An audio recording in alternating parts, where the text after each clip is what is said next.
स्वागत है आपका एसजी एकेडमी ऑफ इंग्लिश पर। फिर से मैं हाजिर हूँ द हिंदू के एक और एडिटोरियल को लेके। जो आज का एडिटोरियल है आप पढ़ेंगे, मैं आपको सिखाऊंगा कि कैसे इंग्लिश को पढ़ के उसका मीनिंग समझा जाता है, यानी कि आप अपने रीडिंग कॉम्प्रिहेंशन को बहुत ज़्यादा इंप्रूव करेंगे। वोकैबुलरी, ग्रामर पर भी हम ध्यान देंगे यहाँ पर।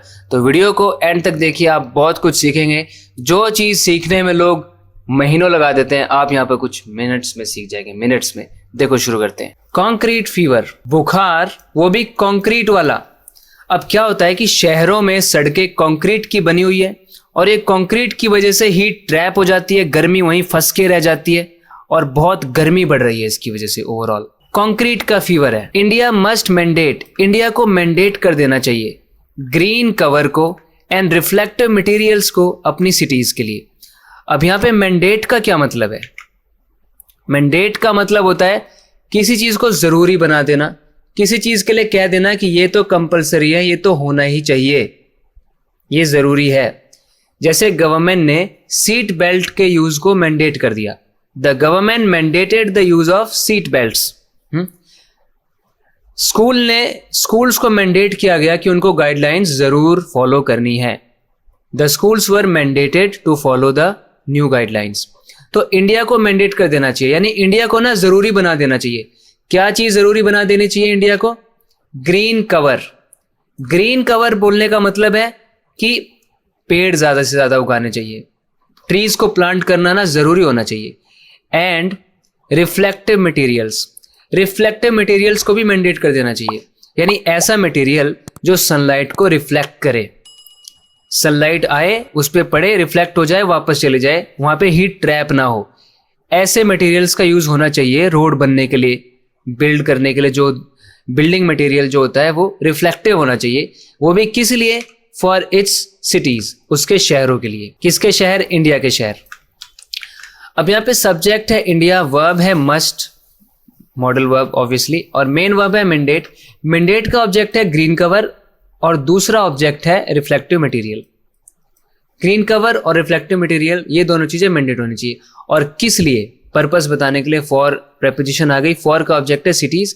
इट्स यहाँ पर पोजेसिव डिटर्मिनर है जो कि इंडिया को ही रिफर कर रहा है कि उसके सिटीज जो है, इंडिया के सिटीज। श्री गंगानगर, श्री गंगानगर जो कि कहाँ है? राजस्थान में है। पहले वीडियो पॉज करके एक बार खुद रीड करके देखना चाहिए कि आप मीनिंग समझ पा रहे हो। 48 डिग्री सेल्सियस को, यानी इस डिग्री तक पहुंच गया। वो भी कब? दिस वीक, इस सप्ताह। The hottest that India has been this year, मतलब इस साल भारत जितना गर्म हुआ है आज तक, आज सबसे ज्यादा हो गया। The hottest that India has been this year, इस साल का सबसे गर्म है ये टेम्परेचर, 48 डिग्री सो फार, यानी आज तक। एडवर्बियल फ्रेज है आज तक बताने के लिए। तो यहाँ पे सब्जेक्ट है श्री गंगानगर। ये कहाँ पे है? इस इन प्रेपोजिशन ने बताया। वर्ब यहाँ पर है टच, टच का ऑब्जेक्ट है 48 degree Celsius. This week adverbial phrase है कि इस वीक टच किया है। ठीक है, ये जो द हॉटेस्ट है ना, ये यहाँ पे अपोजिटिव है इस पूरे मेन क्लॉज का कि राजस्थान में इस एरिया ने टच किया 48 डिग्री सेल्सियस को। तो ये क्या है? 48 डिग्री सेल्सियस क्या है? द हॉटेस्ट है। तो द हॉटेस्ट जो करके नाउन फ्रेज शुरू हो रहा है, ये इस पूरे क्लॉज को इसके ऊपर कमेंट कर रहा है कि टेम्परेचर कितना ज्यादा है। और फिर हॉटेस्ट के लिए यहाँ पे दैट रिलेटिव प्रोनाउन आ गया, जिसने आगे जाके इसको डिस्क्राइब किया कि कितना हॉटेस्ट। उतना हॉटेस्ट कि इंडिया आज तक जितना भी हुआ है इस साल का सबसे हॉटेस्ट है। सो फार एडवर्बियल फ्रेज टाइम बताने के लिए। अप टू नाउ इसका मीनिंग है। स्कॉर्चिंग समर, यानी कि भीषण गर्मी, हीट। भीषण, ये जो समर की हीट है ना, in the run up to the monsoon. यहां पे आपको पहले पता होना चाहिए कि ये in the run up to क्या होता है। In the run up to, ये फ्रेज आपको जहां भी दिख जाए तो इसका मतलब आप समझ जाना कि किसी एक महत्वपूर्ण या बड़ी चीज के होने से पहले जो भी हो रहा होता है, बोलते हैं कि वो चीज उस चीज के in the run up to में हो रही है। ठीक है, जैसे त्योहार आने वाला था तो त्योहार आने से पहले प्राइजेस बढ़ गए, सारे दाम बढ़ गए। त्योहारों से पहले, उस त्योहार से पहले दाम बढ़ गए। The prices increased in the run up to the festival, festival आने से पहले बढ़ गए। फाइनल मैच आने से पहले टीम ने बहुत मेहनत करी। The team worked hard in the run up to the final match. तो something happens in the run up to something else, यानी कोई इंपॉर्टेंट कोई चीज होने वाली है और उससे पहले कुछ होता है। तो यहाँ पे in the run up to the monsoon, यानी मानसून आने वाला है, रेनी सीजन आने वाला है, उससे पहले की जो भीषण गर्मी है, विच इज डिलेड क्या है, रिलेटिव क्लॉज है किसके लिए, मानसून के लिए, यानी वो मानसून जो कि डिलेड है, जिसमें देरी हो रही है। इज वो क्या है, ये इज किसके लिए आया, स्कॉचिंग समर हीट इसके लिए आया। ये हीट क्या है, नॉट अनयूजुअल, ये अनयूजुअल नहीं है, मतलब ये कोई असामान्य बात नहीं है, ऐसा तो होता ही है, ये आम बात है। बट मैनी इंडियंस, बहुत सारे Indians in the formal sector, नहीं in the informal sector, informal sector में जो कई अनौपचारिक क्षेत्र हैं, वहां पे जो कई भारतीय हैव टू वर्क, उनको काम करना पड़ता है, वो भी डायरेक्टली अंडर द सन, ठीक धूप में काम करना पड़ता है, सीधे धूप में काम करना पड़ता है, इन अनप्रोटेक्टेड एनवायरमेंट्स, वो भी ऐसे वातावरण में काम करना पड़ता है जो असुरक्षित होते हैं। यहां पे अगर देखें तो स्कॉचिंग समर हीट सब्जेक्ट है, ठीक है, और वर्ब इसका है इज, और नॉट यूजुअल ये सब्जेक्ट कॉम्प्लीमेंट हो गया, नॉट अनयूजुअल। कंजंक्शन आ गया बट, तो अगले क्लॉज का जो सब्जेक्ट है वो है ये मैनी इंडियंस, ठीक है, इसके लिए वर्ब आ गया हैव टू वर्क, उसके आगे सब एडवर्ब है कि वो कैसे काम करते हैं। अगली स्लाइड आ गई, अब आप एक बार खुद रीड करके मीनिंग समझ के देखो, फिर देखो मैं क्या बोलता हूं। Climate change is inextricably linked to heat waves. Climate change क्या होता है, जो लॉन्ग टर्म में, लंबे समय में, जब किसी जगह के मौसम में ग्लोबल जो टेम्परेचर्स हैं उसमें क्या चेंज आता है, उसको कहते हैं क्लाइमेट चेंज। वो क्या है, लिंक्ड है, जुड़ा हुआ है, किससे, हीट वेव से। जो हमें ये लू चलती हुई दिखाई देती है ना, कि लू चलती है, इस लू से सीधा सीधा कनेक्शन किसका है, जलवायु परिवर्तन का। और वो भी कैसे लिंक्ड है, ये इनएक्सट्रिकेबली लिंक्ड है, ये एडवर्ब है यहाँ पे। कैसे लिंक है, इनएक्सट्रिकेबली लिंक होने का मतलब है इस तरीके से, इतनी मजबूती से लिंक्ड है कि इसको इससे अलग नहीं किया जा सकता। जैसे हम बोल सकते हैं कि मेहनत और सफलता तो आपस में जुड़ी हुई है, जहां मेहनत होगी वहां सफलता होगी। Success is inextricably connected to hard work, ठीक है। भाषा जो होती है ना, भाषा के ऊपर संस्कृति का बहुत प्रभाव पड़ता है। तो आप बोलो language and culture are inextricably linked, इस तरीके से लिंक्ड है कि उनको आप एक दूसरे से अलग नहीं कर सकते, इनएक्सट्रिकेबली अलग ना किया जा सके जिसको। India meteorological department data show, India का IMD का डेटा शो करता है। देखो डेटा यहाँ पे क्या है, प्लूरल नाउन है, सिंगुलर नाउन होता है डेटम, ये है प्लूरल, इसलिए देखो यहाँ पे शो आया, शोज नहीं आया। तो IMD यानी कि इंडिया मेट्रोलॉजिकल डिपार्टमेंट, यानी वो डिपार्टमेंट जो मौसम के बारे में कुछ कुछ बताता है, मौसम का हाल बताता है हमें कि कैसा मौसम रहने वाला है और बारिश होगी या कब भूकंप आएगा, इस तरह की चीज़ें ये बताता है, ये ट्रैक करता रहता है। इसके डेटा ने क्या बताया, that the frequency of heat wave spells, कि जो हीट वेव स्पेल्स है ना, मतलब जो लू चलने वाला जो समय है, जब लू चलती है, उसकी फ्रीक्वेंसी जो है, यानी वो कितनी बार आती है ऐसी स्पेल्स, हैज रिजन, वो बढ़ गई है, वो भी कितनी, bye 0.1 days per decade since 1961। पर डेकेड यानी डेकेड मतलब 10 साल, हर 10 साल में 0.1 डेज बढ़ जाते हैं इस हीट वेव की स्पेल्स के। और ये कब से चलता आ रहा है, 1961 से लेके आज तक 0.1 डेज हर 10 साल में बढ़ जाता है, हीट वेव्स की फ्रीक्वेंसी बढ़ जाती है। Over India core heat wave zone, और ये भी कहाँ पे, इंडिया के कोर हीट वेव जोन में, यानी इंडिया का सबसे ज़्यादा बड़ा हीट वेव जोन, जहाँ सबसे ज़्यादा गर्मी पड़ती है, उस इलाके की बात हो रही है। दैट इंक्लूड, जिसमें शामिल है क्या है, the central, north western and eastern coastal regions, ये सारे रीजन्स सबसे गर्म हैं भारत में। और अबाउट, या इसको आप कह सकते हो 30% of India total land area, Bharat का जितना टोटल लैंड एरिया है ना, जितने पे भारत की पूरी भूमि है, पूरा जो भूमि क्षेत्र है, उसका 30% है ये, जिसमें इंडिया का कोर हीट वेव जोन है। तो यहाँ पे सब्जेक्ट है ये, वर्ब है शो, उसके बाद ये दैट क्लॉज शुरू हो गया यहाँ पे। इस क्लॉज के अंदर सब्जेक्ट है द फ्रीक्वेंसी, वर्ब है हैज रिजन, ठीक है, और सिंस एक कंजंक्शन आ गया, नहीं सिंस एक प्रेपोजिशन है, जिसके बाद ऑब्जेक्ट आया 1961। ओवर एक प्रेपोजिशन है, जिसके बाद ऑब्जेक्ट आया इसका India's core heat wave zone. अब ये जोन को बताने के लिए कि जोन कैसा है, एक रिलेटिव क्लॉज आ गया, दैट से शुरू हो रहा है। दैट खुद ही यहाँ पे सब्जेक्ट भी बन रहा है इस क्लॉज का, और वर्ब है इंक्लूड। इंक्लूड का ऑब्जेक्ट है ये रीजन्स। ये रीजन कौन से हैं, ये सब एडजेक्टिव है, कौन कौन से रीजन है, central, north western, east western, coastal regions है, ठीक है। या कंजंक्शन ने एक और बात जोड़ी कि या तो आप ये कह सकते हो या आप कह सकते हो about 30% of India's total land area. Their maximum duration has increased by 0.55 days per decade. हर 10 साल में 0.55 डेज बढ़ गई है उनकी ड्यूरेशन, यानी उनकी अवधि, जितने लंबे टाइम तक वो चलते हैं, हीट वेव्स जो चलती हैं। यानी बोला जा रहा है कि हीट वेव्स अब और लंबी चल रही है, लंबे ड्यूरेशन तक चल रही है। And the 2015 to 25 interval is 2015 से 2025 तक का जो पूरा अंतराल है, पूरा जो समय है, ये यहाँ से लेके यहाँ तक, ठीक है, ये जो है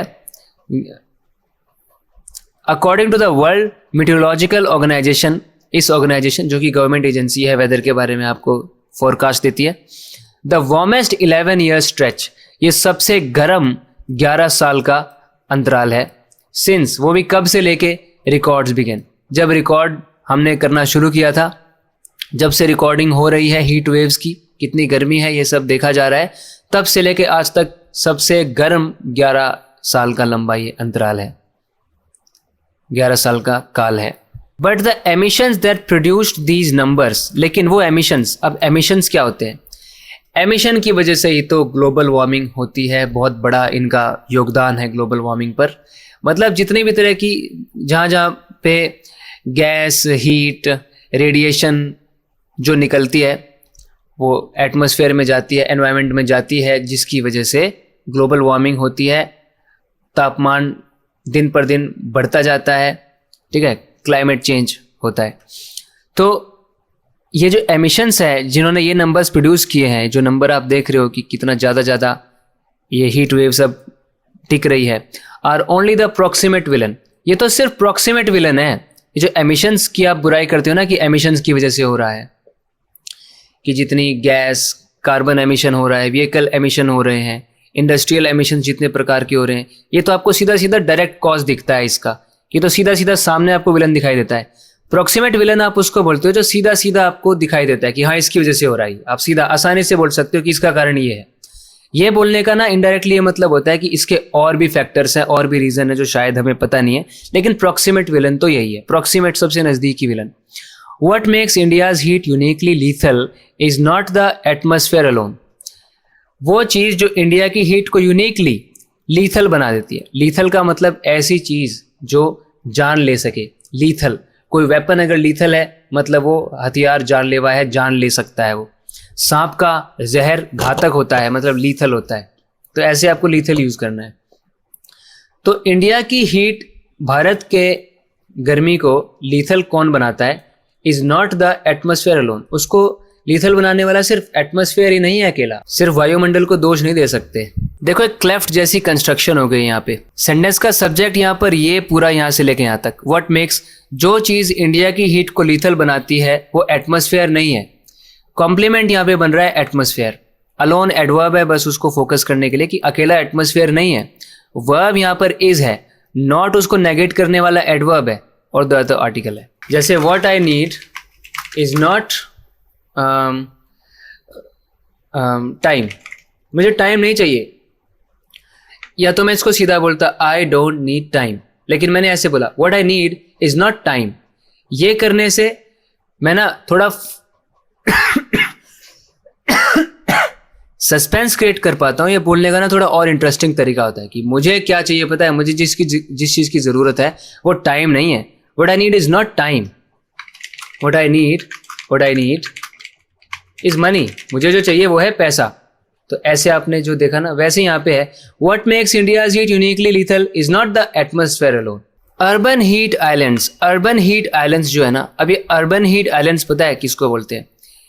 क्या होता है कि शहर के अंदर बिल्डिंग्स होती हैं, रोड हैं, बहुत सारा ट्रैफिक है, इस सब की वजह से हीट वहाँ पे ट्रैप हो जाती है और हीट के आइलैंड जैसे बन जाते हैं। और शहर के आसपास जो रूरल एरियाज हैं वहाँ पर तो ऐसे इतनी ज़्यादा बिल्डिंग ट्रैफिक नहीं है, तो वहाँ पे इतनी गर्मी नहीं होती।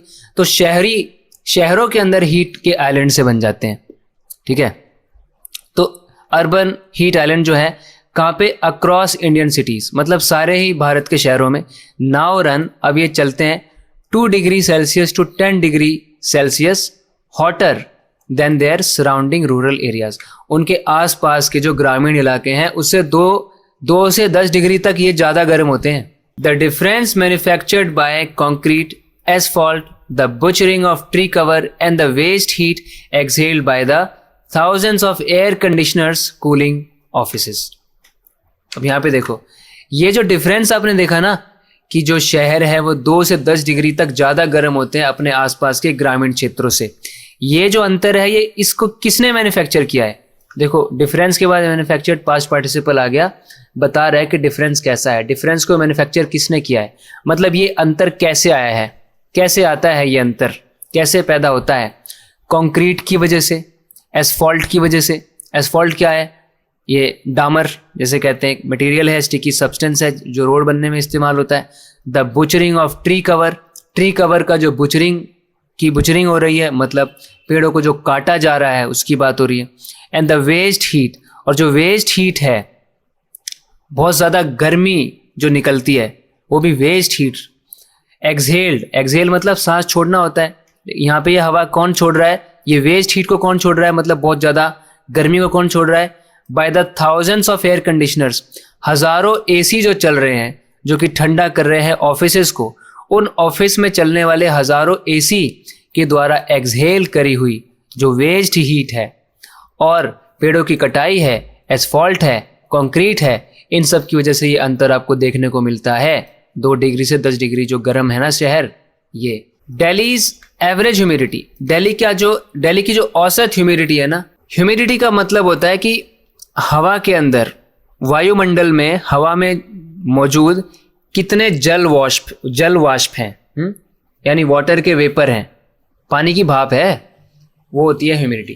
तो दिल्ली की जो एवरेज ह्यूमिडिटी है वो बढ़ गई बाय 8%, 8% बढ़ गई, 8% पॉइंट से बढ़ गई 2015-19 को अगर कंपेयर करें 2020-24 से।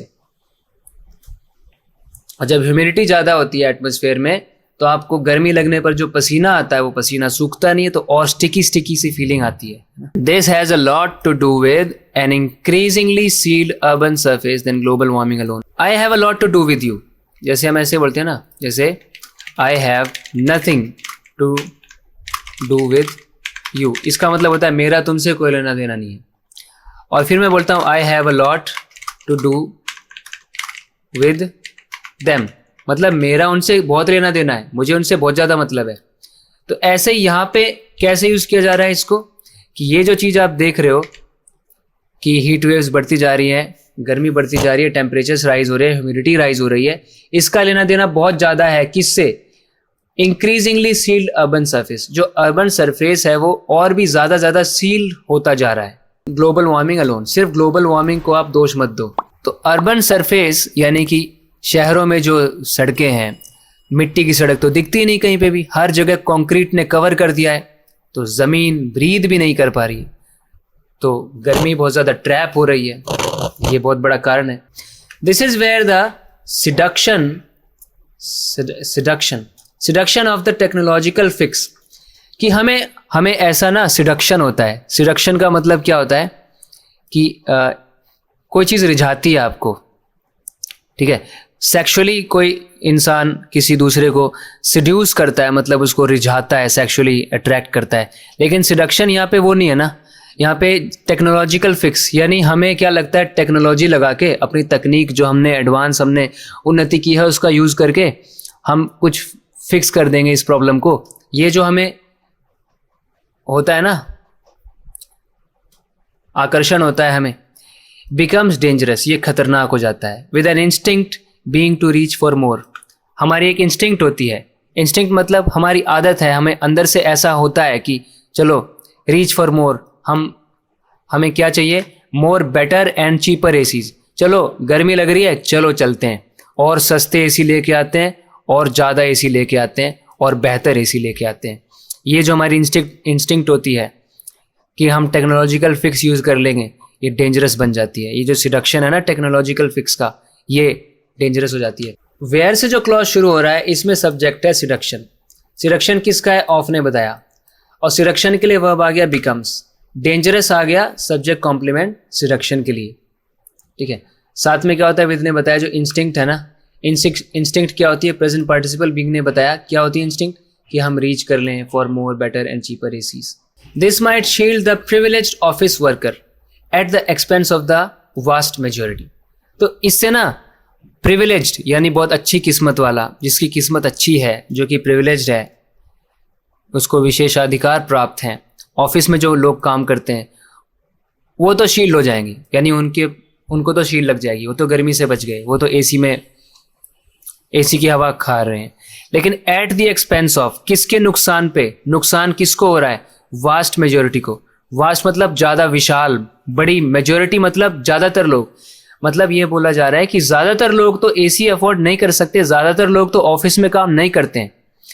मेजोरिटी कैसी है? मैनी ऑफ होम, इसमें से कई सारे आउटडोर वर्कर्स हैं, बाहर काम करते हैं, कड़ी धूप में काम करते हैं। एंड स्ट्रीट वेंडर्स हैं, रेडी पटरी लगा के काम करते हैं, धूप में काम करते हैं। तो ज़्यादा तो ऐसे लोग हैं, तो उनको नुकसान होता है, क्योंकि ये एसी, अभी हमने देखा था ना, एसी एक्सहेल करते हैं वेस्ट हीट को। पैराडॉक्सिकली एक ऐसा एडवर्ब है जो बताता है कि ये यहाँ पर ना एक विरोधाभास है, थोड़ी एक विपरीत चीज है जो आपको आश्चर्यचकित कर रही है, अजीब बात है, विडंबना है। विडंबना क्या है? कि the machines are in a thermodynamic sense fuelling the problem. ये जो मशीन्स है ना, एक थर्मोडायनेमिक सेंस में अगर हम बात करें तो इस प्रॉब्लम को फ्यूल कर रही हैं, इस प्रॉब्लम को और बढ़ा रही हैं। ये एसी हमारी हेल्प नहीं कर रहे। पैराडॉक्सिकल क्यों है ये? विरोधाभास क्यों है? कि कहने को तो ये होता है कि एसी ठंडा कर रहा है, एसी ठंडा कर रहा है, लेकिन एसी गर्म कर रहा है। ये मशीन जो है प्रॉब्लम को और फ्यूल कर रही है, क्योंकि जिस कमरे में लगे हुए हैं उसको तो ठंडा कर रहे हैं, लेकिन जो कांस्टेंट वेस्ट हीट ये बाहर एक्सहेल करते रहते हैं, उससे पूरा एटमॉस्फेयर, पूरा एनवायरनमेंट बहुत ज़्यादा गर्म होता जा रहा है। ये थर्मोडायनेमिक्स क्या है? ये फिजिक्स का एक टॉपिक होता है, फिजिक्स की ब्रांच है ये, जो डील करती है हीट, टेम्परेचर और एनर्जी के साथ। यानी साइंस की माने, विज्ञान की माने, अगर सही से देखें तो इससे प्रॉब्लम और बढ़ रही है। व्हाट इज़ कॉल्ड फॉर, मतलब आवश्यकता किस चीज़ की है? जैसे हम बोलते हैं ना कि this calls for a party, मतलब पार्टी तो बनती है, इसका मतलब है पार्टी बनती है। Something calls for a party मतलब पार्टी बनती है। तो व्हाट इज़ कॉल्ड फॉर मतलब क्या बनता है, किस चीज़ की ज़रूरत है? What is called for instead, बल्कि किस चीज़ की ज़रूरत है? Unglamorous, slow and politically difficult urban design that mandates reflective materials and green cover building codes calibrated to a climate that has already shifted। ज़रूरत किस चीज़ की है पता है? जो ऊपर भी देखा था हमने, अर्बन डिज़ाइन की ज़रूरत है। अर्बन डिज़ाइन, एक ऐसे शहरी डिज़ाइन की ज़रूरत है दैट मैंडेट्स, जो मैंडेट करे, जो ज़रूरी करे। क्या ज़रूरी करे? क्या ज़रूर होना चाहिए? रिफ्लेक्टिव मटेरियल्स होने चाहिए। रिफ्लेक्टिव मटेरियल मतलब जहाँ पे सनलाइट आए, रिफ्लेक्ट हो सके, ट्रैप ना हो सनलाइट या उसकी हीट, और ग्रीन कवर हो, पेड़ पौधे बहुत सारे प्लांट किए जाएं। बिल्डिंग कोड्स हों, यानी बिल्ड करते हैं, जब आप किसी चीज़ का निर्माण करते हैं, भवन निर्माण वगैरह करते हैं, तो उसके नियम क्या है? नियम ऐसे होने चाहिए जो कि कैलिब्रेटेड हों। अगर आपने किसी चीज़ को कैलिब्रेट किया है मतलब उसको एडजस्ट किया है, उसको केयरफुली ठीक ठाक आपने सेट किया है। तो ये बिल्डिंग कोड्स कैसे होने चाहिए? कैलिब्रेटेड हो, ये ऐसे क्लाइमेट के लिए दैट हैज़ ऑलरेडी शिफ्टेड, ऐसे क्लाइमेट के लिए जो ऑलरेडी चेंज हो चुका है, मतलब गर्म हो चुका है। अब उस हिसाब से हमें बिल्डिंग कोड्स को भी अब कुछ उसमें मॉडिफिकेशन करना चाहिए। ये सब चीज़ों की ज़रूरत है। अब ये सब चीज़ों को देखो क्या बोला गया है, ये सब चीज़ें ना अनग्लैमरस है, मतलब बहुत आकर्षित नहीं लगती देखने में, मज़ा नहीं आता सुन के। ये सोल्यूशन है कि ये सोल्यूशन करना ना आसान नहीं है, इस तरीके से प्रॉब्लम सॉल्व करना। अनग्लैमरस है यानी सुनने में अच्छा नहीं लगता। ग्लैमरस उसको बोलते हैं जो बहुत ही आकर्षित चीज़ है, तो अनग्लैमरस जो आकर्षित नहीं है। जैसे सीवर साफ करने की नौकरी, अनग्लैमरस जॉब कहेंगे उसको। तो ये अनग्लैमरस लगता है, स्लो है, धीरे धीरे काम करेगी चीज़, पॉलिटिकली डिफिकल्ट है। एंड मोस्ट अर्जेंटली, सबसे ज़्यादा ज़रूरी तो the enforcement of labour laws. Labour laws का इन्फोर्समेंट यानी उनको लागू करना तो बहुत ही ज़रूरी है। लेबर लॉज मतलब क्या होते हैं? श्रम कानून।